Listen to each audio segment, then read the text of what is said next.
আর একটা দোয়া শিখাই দেই, ইনশাআল্লাহ এই দোয়া করলে রিজিক তো বাড়বেই ইনশাআল্লাহ। আপনার যত ঋণ আছে ইনশাআল্লাহ আল্লাহ পাক শোধ করে দিবেন। আলী রাদিয়াল্লাহু আনহু বলেছেন, কোনো ব্যক্তির যদি পাহাড়ের সমানও ঋণ থাকে, এই দোয়া যদি আমল করে আল্লাহ পাক ওই ঋণও শোধ করে দিবেন ইনশাআল্লাহ। আর ঋণ কেমন জানেন? ওই যে এখন মানুষ ঋণ নিচ্ছে 1 কোটি টাকা ব্যাংক থেকে, 2 কোটি টাকা ব্যাংক থেকে, হ্যাঁ, কত বছর, 10 বছরের জন্য, 20 বছরের জন্য বাড়ি করছে, তাই না? তার ধারণা এমন যে সে মারা গেলে তার ঋণটা কেউ না কেউ শোধ করে দিবেই দিবে, তাই তো? আর আল্লাহর রাসূল কি বলছেন দেখেন, একজন মারা গেছেন, নবী সাল্লাল্লাহু আলাইহি ওয়াসাল্লামের সময় একজন মারা গেছেন। তো নবী করিম সাল্লাল্লাহু আলাইহি ওয়াসাল্লাম বলছেন, এই ব্যক্তির কি কোনো ঋণ আছে? একজন সাহাবী বলেন, হ্যাঁ ইয়া রাসূলুল্লাহ, তো ঋণ আছে। নবীজি বললেন, তোমরা ওর জানাজা পড়ো, আমাকে ডেকো না। তোমরা ওর জানাজা পড়ে নাও, আমি জানাজা পড়তে চাচ্ছি না। আমি এখন কেমন করে আপনাকে বুঝাবো ঋণ কত ভয়ঙ্কর জিনিস।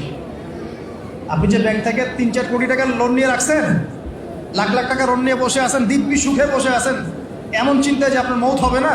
আর নবী সাল্লাল্লাহু আলাইহি ওয়াসাল্লামের সময়ে একজন মারা যাচ্ছেন, তিনি বলছেন তোমরা জানাজা পড়ে নাও, আমি জানাজা পড়তে চাচ্ছি না। মানে ঋণগ্রস্ত ব্যক্তির জানাজাও তিনি পড়তেন না। তারপরে একজন এসে বললেন, ইয়া রাসূলুল্লাহ, আমি তার ঋণ শোধ করে দিব, তার যা ঋণ আছে আমি শোধ করে দিব। তখন নবী এসে জানাজা পড়লেন। তো আপনার এই কোটি কোটি টাকা ঋণ শোধ করার লোক তো রেডি আছে নাকি? আছে না?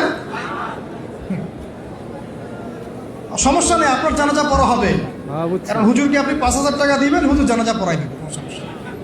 তারপরে আপনার মিলাদও হবে, আপনার একটা বড়সড় দোয়াও হবে ইনশাআল্লাহ।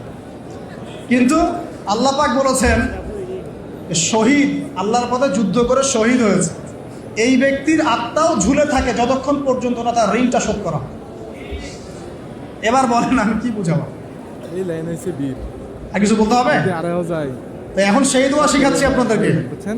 যে দোয়া শিখলে আপনারা ঋণ থেকে বাঁচবেন ইনশাআল্লাহ। কত দিবেন বলেন? আচ্ছা, হ্যাঁ, এই তো, শুকরিয়া। দোয়া করবেন যেন আল্লাহ পাকের দিনটাকে আল্লাহর জমিনে প্রতিষ্ঠা করতে পারি। আমার সাথে বলেন, দোয়াটা হচ্ছে, আল্লাহুম্মা ইকফিনি বিহালালিকা আন হারামিকা ওয়া আগনিনি বিফদলিকা আম্মান সিওয়াকা। এই দোয়াটা ছোট না, এটা মুখস্থ করবেন, সেজদায় পড়বেন, নামাজের সেজদায় পড়বেন, আত্তাহিয়াতু দরুদ শেষ তারপরে পড়বেন, নামাজ শেষে হাত তুলে করবেন, যখন তখন শেষ রাতটা করবেন, ইনশাআল্লাহ দেখবেন আপনার ঋণ বলতে কিছু থাকবে না ইনশাআল্লাহ। যদি থাকেও, বড় কোনো ঋণ থাকেও, আল্লাহ পাক অন্য কোনো মাধ্যমে এটা শোধ করার ব্যবস্থা করে দিবেন ইনশাআল্লাহ।